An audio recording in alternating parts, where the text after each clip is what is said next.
NEET में हर साल पूछा जाता है, इंटरफेस में एक्चुअल में होता क्या है? सेल डिवाइड करता है या सिर्फ चिल करता है? आज की इस वीडियो के बाद आपको क्रिस्टल क्लियर हो जाएगा कि इंटरफेस के स्टेजेस में एक्चुअल में क्या होता है। तो अगर आपको चाहिए solid concept clarity with the questions जो कि नीट में पूछे जा सकते हैं, तो इस वीडियो को एंड तक ज़रूर देखना। Cell cycle and cell division. Cell cycle वो प्रोसेस है जब सेल जो है एक सीक्वेंशियल इवेंट्स में ग्रो कर रहा है, डीएनए रेप्लिकेट कर रहा है। क्यों? क्योंकि उसको रिप्रोड्यूस करना है और डिवाइड करना है दो डॉटर सेल्स में। किस लिए ज़रूरी है सेल साइकिल? आपका ऑर्गेनिज्म बढ़ेगा कैसे? अगर कभी चोट लग गई तो वहाँ पे सेल्स वापस रिवाइव भी तो करने हैं, तो वो कैसे होंगे? अगर सेल जो है वो डिवाइड करेंगे और फर्दर न्यू सेल्स बनाएंगे, तभी तो होगा। तो सेल साइकिल को हम कैसे आगे एक्सप्लेन या डिफाइन कर सकते हैं? It is sequence of events, क्योंकि एक पर्टिकुलर सीक्वेंस में होता है जो कि एक ऑर्डरली फैशन या मैनर में हो रहे हैं। और इनसे होगा क्या? फॉर्मेशन होगी दो डॉटर सेल्स। ठीक है, तो अगर हम फीचर ऑफ सेल साइकिल की बात करें तो सेल साइकिल के 4 फीचर्स हैं। एक तो सबसे पहली बात, कोऑर्डिनेटेड मैनर में काम हो रहा है, एक ऑर्डरली फैशन में काम हो रहा है। ऐसा नहीं कि कभी भी कोई भी फेज़ आ गया, कोई भी स्टेज आ गया, एक पर्टिकुलर ऑर्डर में, एक पर्टिकुलर डायरेक्शन में ही चलता है। Secondly, it is under genetic control, यानी कि आपके डीएनए के कंट्रोल के अंदर ही है। थर्ड, ये जो है वेरिएशन शो करता है ऑर्गेनिज्म से ऑर्गेनिज्म के अंदर भी और सेल टाइप से सेल टाइप के अंदर भी। अब बेस्ड ऑन के डीएनए जो है ऑर्गेनिज्म टू ऑर्गेनिज्म डिफरेंट हो सकता है। कितने न्यूक्लियोटाइड बेस पेयर्स हैं उसके पास, वो ह्यूमंस में हो सकता है ज़्यादा हो, बैक्टीरिया में हो सकता है कम हो, है ना? ऐसे ही होता है नॉर्मली। तो फिर उस बेसिस पर आप डिफाइन कर सकते हो ना कि उसमें वेरिएशन है सेल साइकिल के अंदर। और cell type two cell type भी ये जो है डिफरेंट हो सकता है बेस्ड ऑन कि कोई सेल कम्प्लीटली डिफ्रेंशिएट हो गया है और उसमें सेल साइकिल हो ही नहीं रही है। कोई सेल है जो कभी कभी टेम्परेरली ही करता है सेल साइकिल, कोई सेल है जो कंटिन्यूसली सेल साइकिल में लगा ही हुआ है ना? तो it's a continuous process for most of the cells. अगर हम ड्यूरेशन की बात करें, क्योंकि अभी हमने एग्जाम्पल लिया है कि ड्यूरेशन डिफरेंट हो सकती है, ऑर्गेनिज्म टू ऑर्गेनिज्म वेरी करता है सेल साइकिल, तो कैसे वेरी करता है? ह्यूमंस के अंदर होती है 24 आवर्स की cell cycle most of the cells में। यीस्ट में होती है 90 मिनट्स की, और इकोलाई जो है उसमें होती है सिर्फ 20 मिनट की, यानी 20 मिनट में इकोलाई का नंबर डबल हो सकता है। ठीक है, यहाँ पर आपके सेल साइकिल के सारे फेजेस बने हुए हैं। सेल साइकिल में 2 फेजेस होते हैं main. This entire thing is your interphase and this is your M phase. M phase में 2 चीज़ें आती हैं। दिस इज़ योर कैरियोकाइनेसिस, यानी कि न्यूक्लियस का division, and cytokinesis which is cytoplasm या सेल का डिवीजन।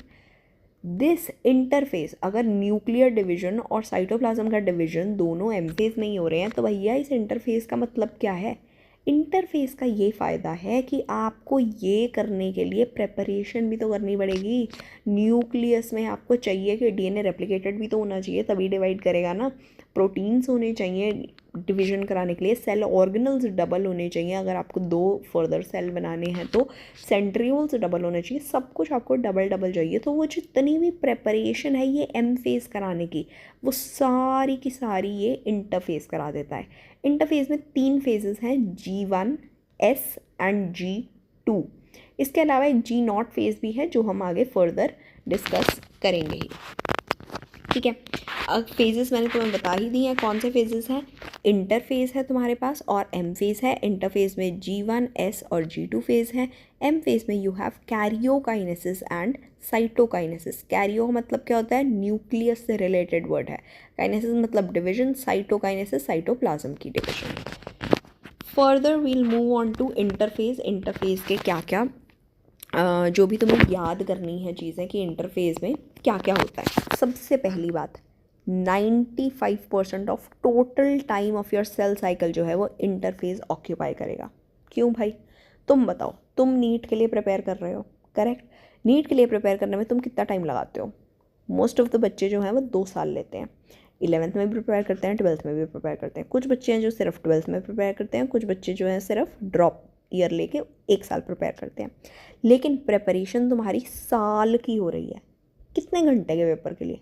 3 घंटे के पेपर के लिए। तो एक्चुअल चीज़ तो तुम्हारी 3 घंटे में हो गई, बाकी सारा टाइम तो तुमने प्रेपरेशन में ही लगाया ना। ऐसे ही इंटरफेस जो है वो पूरा प्रेपरेशन कर देता है सेल डिवीजन होने से पहले, तो इसी वजह से हम इसको प्रेपरेटरी फेज़ भी बोलते हैं। लेकिन कभी कभी इसको रेस्टिंग फेज़ भी बोल दिया जाता है, जो कि एक्चुअल में गलत नाम है। It's a misnomer. Why? Because cell is not resting. जब आप प्रिपरेशन कर रहे होते हो तो क्या आप रेस्ट कर रहे होते हो? नहीं ना। नीट की प्रिपरेशन के लिए तुम रेस्ट थोड़ी कर रहे हो, तुम अपनी जी जान लगा रहे हो। तो ऐसे ही सेल जो है वो इंटरफेज में रेस्ट नहीं कर रहा होता, मेटाबॉलिकली एक्टिव होता है, बस विजिबल डिवीजन नहीं दिखा रहा होता। तो इस वजह से हमने कभी कभी उसको रेस्टिंग फेज नाम भी दे देते हैं, which is completely wrong. Next is it is the phase between two successive cell division. Obviously because M phase के बाद हो रहा है इंटरफेस, तो दो इंटरफेस के बीच में क्या होएगा? सक्सेसिव सेल डिविजन होगी, और क्या।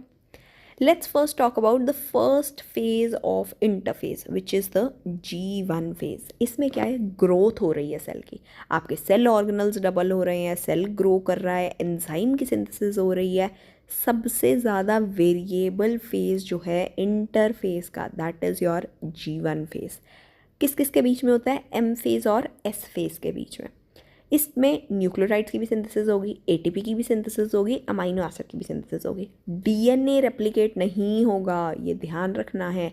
क्या क्या बन रहा है इसमें? एक तो सेल ग्रो कर रहा है, सारे आपके सेल ऑर्गेनल डबल हो रहे हैं, एंजाइम की सिंथेसिस, न्यूक्लियोटाइड की सिंथेसिस, एटीपी की सिंथेसिस, अमाइनो एसिड की सिंथेसिस।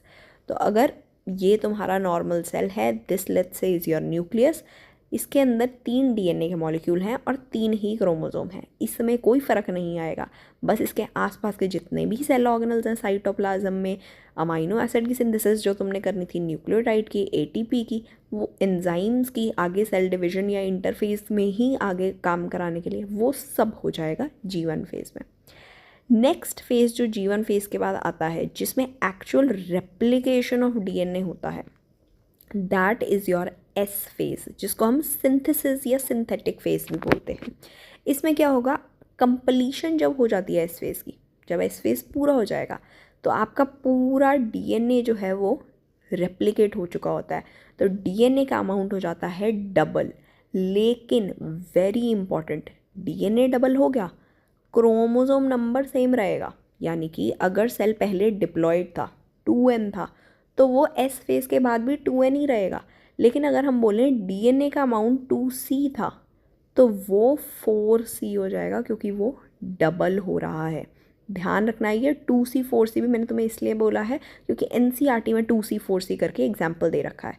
क्रोमोसोम से उसको लिंक नहीं करना है। 2c इज़ द डीएनए का अमाउंट, जो कि हो गया 4c, क्योंकि डीएनए डबल हो जाता है एस फेज़ में, और क्रोमोसोम का नंबर हमेशा सेम रहेगा। यानी कि अगर डिप्लॉयड था सेल, तो वो डिप्लॉयड का डिप्लॉयड ही रहेगा एस फेज़ के बाद।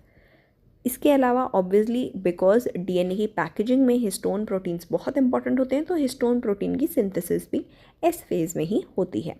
सेंट्रियोल्स जो हैं वो भी आपके डबल कहाँ होंगे? एस फेज़ में, ताकि आप इजीली आगे फर्दर जो है वो डिवीजन करा सकें। तो अगर यही आपका सेल था, है ना, अभी हमने पीछे देखा था G1 फेज़ में था, अब ये हो गया एस फेज़ में, डीएनए का अमाउंट डबल हो गया, 6 डीएनए के मॉलिक्यूल हो गए, लेकिन क्रोमोसोम अभी भी कितने हैं? 1 2 3, 3 ही क्रोमोसोम हैं अभी भी। नेक्स्ट फेज़ जो आता है that is your G2 phase. G2 phase is actually between the synthesis phase and between the M phase। अब आपने डीएनए रेप्लिकेशन कर दी, आपने सेल ऑर्गेनल्स को भी डबल कर दिया, बाकी जितने भी बचे हुए सेल ऑर्गेनल्स हैं, जितने भी बचे हुए आपको प्रोटीन बनाने हैं, वो सब कहाँ बन जाएंगे? G2 फेज़ में। जैसे कि माइटोकॉन्ड्रिया, क्लोरोप्लास्ट, गोल्जी, सब डबल हो जाएंगे। ट्यूब्यूलिन प्रोटीन की सिंथेसिस हो जाएगी। साइटोस्केलेटन जो है वो ट्यूब्यूलिन ही बनाता है ना, माइक्रोफिलामेंट्स जो होते हैं आपके। तो इसलिए G2 फेज़ में भी आगे क्या हो रहा है? आप ग्रोथ करा रहे हो सेल की, नॉट पर्टिकुलरली ग्रोथ, पर आप सेल ऑर्गेनल्स को डबल करा रहे हो और आप प्रोटीन सिंथेसिस करा रहे हो। Cell growth and cytoplasmic growth continues throughout interphase. Very very important, you have to remember this. बहुत इंपॉर्टेंट लाइन है ये। सेल की ग्रोथ जो है और साइटोप्लाज्म की जो ग्रोथ है, साइटोप्लाज्म में जितनी भी चीज़ें हैं, साइटोप्लाज्म खुद जो है वो सब जो है ग्रो करता रहेगा पूरे टाइम इंटरफेस के, वो नहीं रुकेगा, ठीक है, झुकेगा नहीं। अगर हम क्वेश्चंस की बात करें तो one of the questions which is जो बहुत ज़्यादा पूछा जाता है is this one, second question.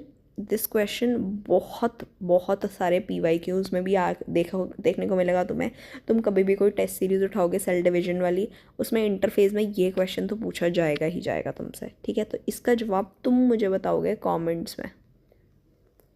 ओहो, ढंग से नहीं लिख पा रही हूँ मैं, पर कमेंट्स में you have to give me the answer to this question. DNA replication कब होती है, कौन से फेज ऑफ इंटरफेस में होगी DNA replication? You have to answer me in the comments below, ठीक है।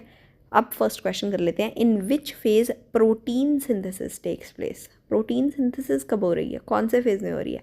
G1 में, G2 में, S में या सब में? सब में हो रही है बेटा, सब में हो रही है।